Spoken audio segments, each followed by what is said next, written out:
Hi listeners, this is David with Making Flooring Easy, and I've got kind of a two-parter here for this pair of mini-sodes. We're talking about basements, and it was a big enough topic that I wrote two pieces a long time ago, and they got very, very popular, so apparently they were helpful.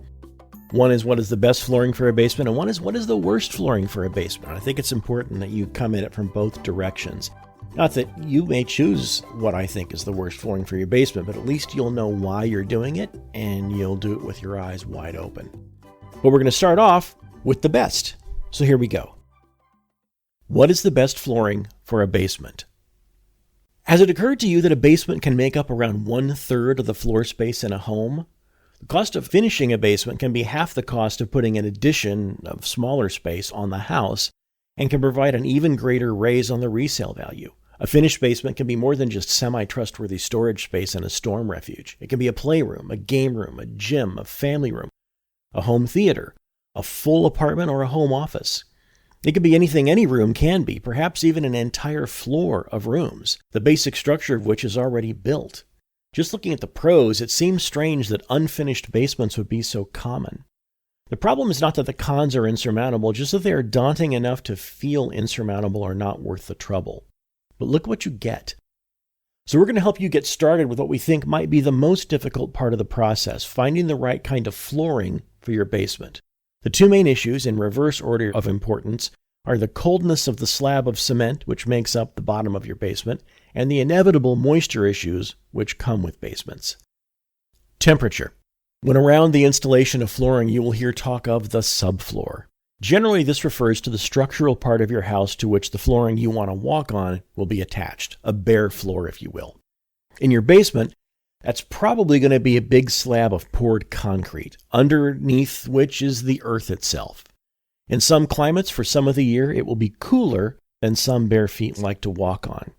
If you have radiant floor heating, then this is a non-issue. Otherwise, the best way to handle the temperature, if it even is a concern, is to add another subfloor to the top of the concrete. We'll call it a super subfloor to distinguish the two. That's super as in above, and this is definitely not an industry term, so don't quote us hoping to sound informed. Not only the material itself, but any airspace it creates between itself and the concrete, to say nothing of insulation which might fill that space, will help your top flooring stay warm.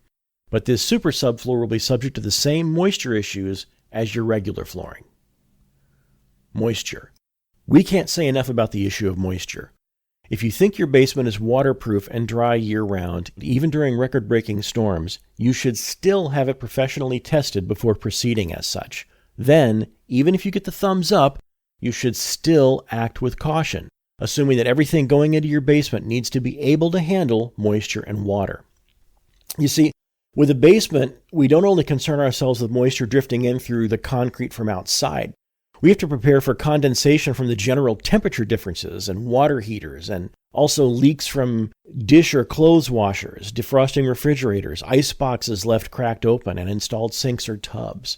Then there are plumbing leaks, to say nothing of burst pipes, and any flooding issues upstairs affecting the downstairs. It is almost best to assume that someday your basement will be wet, or at the very least moist. What this means is that in a basement, we generally want to keep away from flooring made of organic material. Anything organic will be a source of food for mold and similar allergens that can get a start with moisture. If you follow this advice, we rule out anything made of wood, including most laminates and oriented strand board, called OSB. It's used for subfloors. Any organic carpeting, and some padding. We should also not install a super subfloor that sits directly on the concrete, face to face. This can trap moisture. We will need a moisture barrier between any super subfloor and your concrete. So our preparation recommendations will be for an imagined basement where the surface temperature, if it's an issue, will be taken care of, but moisture will probably always remain a threat. The best options: vinyl flooring and related products like vinyl composite tile, VCT, linoleum, and marmoleum. Vinyl flooring is relatively inexpensive and basically made of plastic, so most of it is 100% waterproof. If you want to see a demonstration, check out our aquarium test video, and then I have a link to the video in the written piece. Our highest recommendation goes to vinyl plank flooring, which long ago advanced to have some pretty amazing wood looks. Vinyl plank flooring can be click-together installed just like laminates, or loose lay, which makes installation, repair, and plank replacement even easier. Again, both are 100% waterproof. So is WPC, which is a pretty good stand-in for the waterproof laminates a lot of people wish existed. If you have regularly occurring standing water, loose lay is probably the very best option because regular cleaning under the planks is so easy. Padding and moisture barriers are definitely not needed with these floors and usually not even recommended. Now, vinyl is also available in rolls, the first form in which it was sold. These usually require adhesion to the subfloor and are slightly more difficult to repair, to say nothing of replace, than planks or tiles. Since it is a printed floor, the look can be anything from wood to stone to a big checkerboard, even a great big floor-size portrait of FDR, anything that can be photographed and marketable. When we originally posted this and had a comments section, a commenter named Steven asked, and then I answered, "Hello, David. My wife and I are in the process of fixing our basement following some water flooding. We currently have wool carpet, which we will not use again, and there are concerns with future flooding. We thought that laminate with a vapor subfloor would be the best thing, but after reading your info, it appears that laminate is not the best flooring for the basement. With vinyl flooring, are there any concerns with the toxins in the glue that are used to install the floor? My family, wife and 2 kids, are allergic to certain chemicals. Any advice would be appreciated." Hi, Stephen. I definitely agree that vinyl is the way to go in a basement, which is likely to flood, but your best options would require no glue at all. Let me explain product by product as there are 2 really good ones. Engineered, waterproof, hardwood. Yes, really. Standard engineered hardwood has real wood as a top visible layer and then other real wood as a core. It has the top layer, a piece of real wood, treated to be waterproof, then the core is a stone plastic composite, as is found in some of our 100% waterproof rigid core vinyl products. Why use this over tried and true vinyl plank stuff? Probably for 100% randomness. What I mean is this.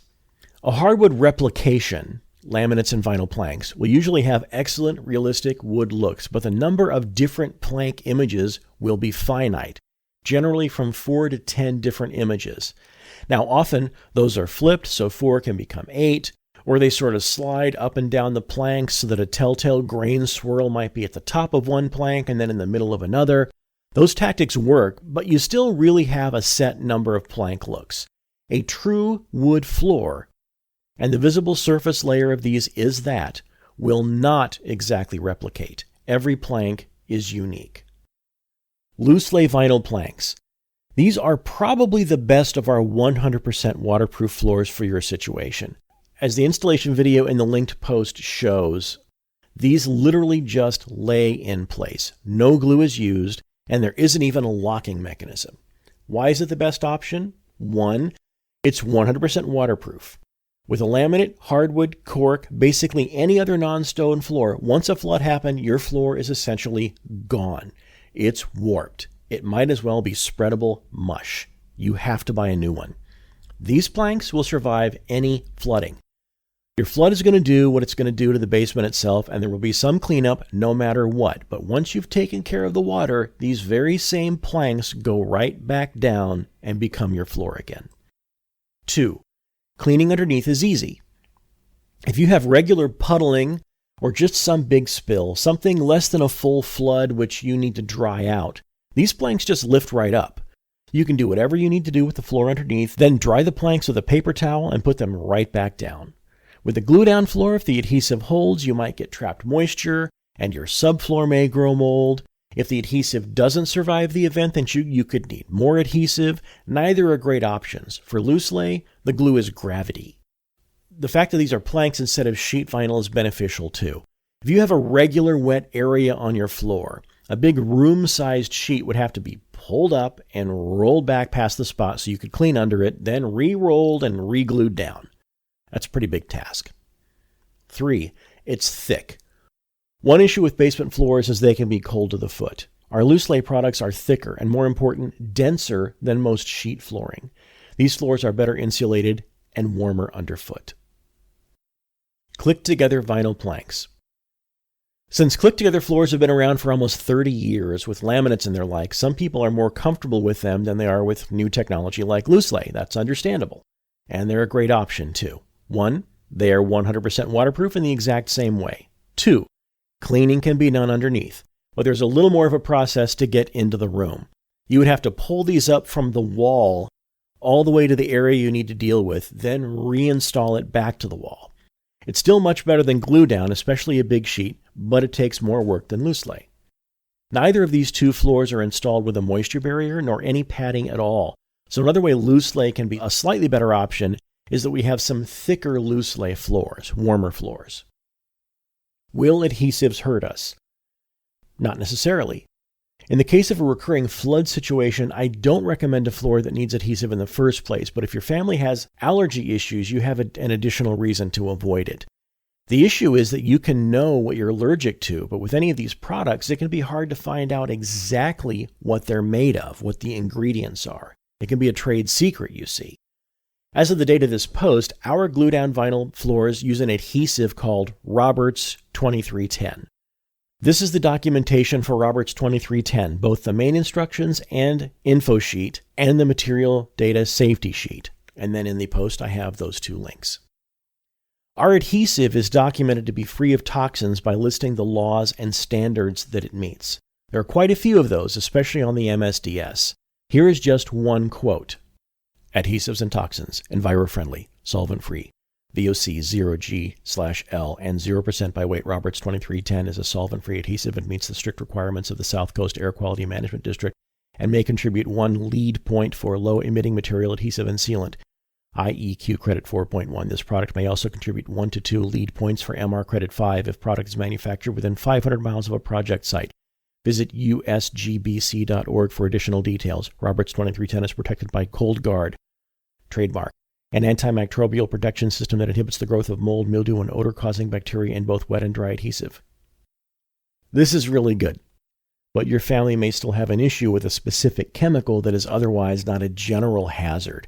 You need to do your research on any chemical you might use, and the manufacturers are required to tell you how well they meet a whole bunch of safety standards, but not how they make their glues. So this could be more than just a tough job. It might be impossible to find out. It's another reason for you specifically to consider going with something other than a glue-down floor.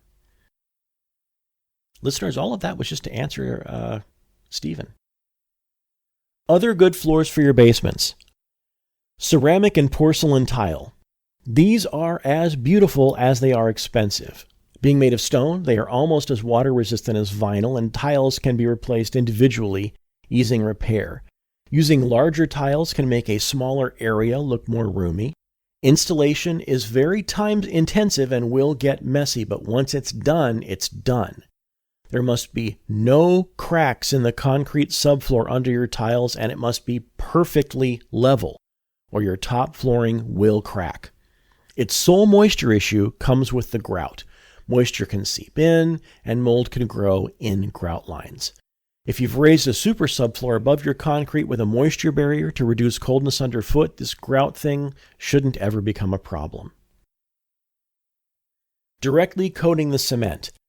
This is the cheapest option and leaves you with nothing to be affected by the moisture. No flooring to warp or rot. You can have any color you want, and it's easy to apply. Can you paint a wall? Then you can paint a floor.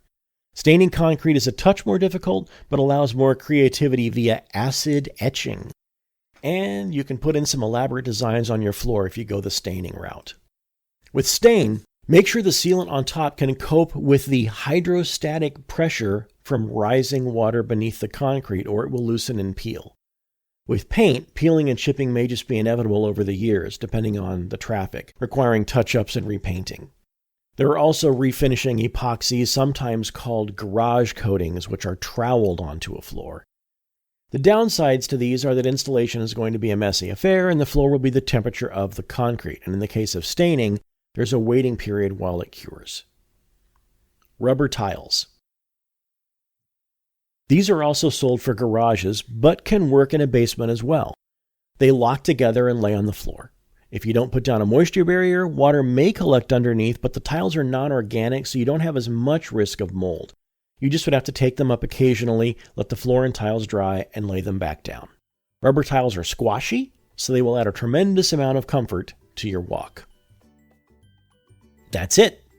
Not the only, but the best floors for a basement. In the next post, should you choose to accept it, I'll go over the less recommended options.